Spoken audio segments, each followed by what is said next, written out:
Exemple 3, relatif à la deuxième loi de Newton, celui qui parle d'un objet en chute libre. Donc, quand vous avez un objet en chute libre, nous on a vu ce que c'est que la chute libre.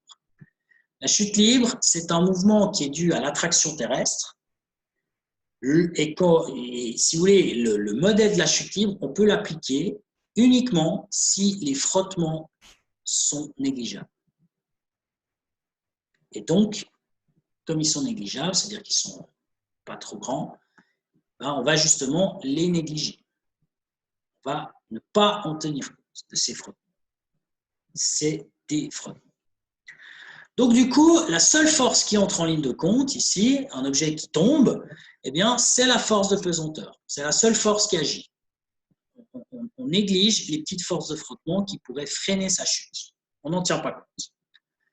Alors, du coup, comme il n'y a qu'une seule force, ben, la somme des forces, ben, c'est P, en fait, la seule force qui agit, qui est une force, comme on le sait bien maintenant, qui est verticale et dirigée vers le bas. Et l'effet de cette force, eh bien, c'est que l'objet va accélérer en tombant. Vous savez très bien hein, que quand vous laissez tomber un objet, cet objet en tombant, il va de plus en plus vite parce qu'il accélère. Donc, on a ici la fameuse relation de cause à effet. L'effet, c'est l'accélération. La cause, c'est une des forces, c'est le poids. Alors, quand on a P qui est égal à M fois A, ben P, nous, on sait l'écrire. On sait que P, c'est égal à M fois G. Vous connaissez cette formule, on l'a déjà utilisée plusieurs fois. P égale Mg. Donc, je remplace ici par Mg. Et donc, je trouve que Mg égale Ma. Alors, à gauche et à droite, on peut diviser par M, puisqu'ils apparaissent partout. Et donc, qu'est-ce qui reste? Il reste G égale A. A égale G. Donc, ça veut dire quoi ici?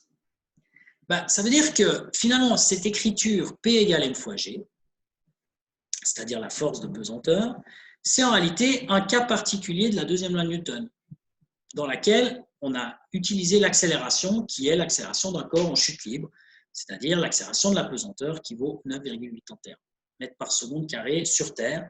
Sur la Lune, on avait vu que c'était moins 1,62 mètres par seconde carré sur la Lune. Et ce qu'il faut retenir de cette histoire, c'est que le poids est une force, le G qui apparaît là-dedans, c'est en réalité l'accélération que subit l'objet. C'est exprimer le poids comme P égale M fois G.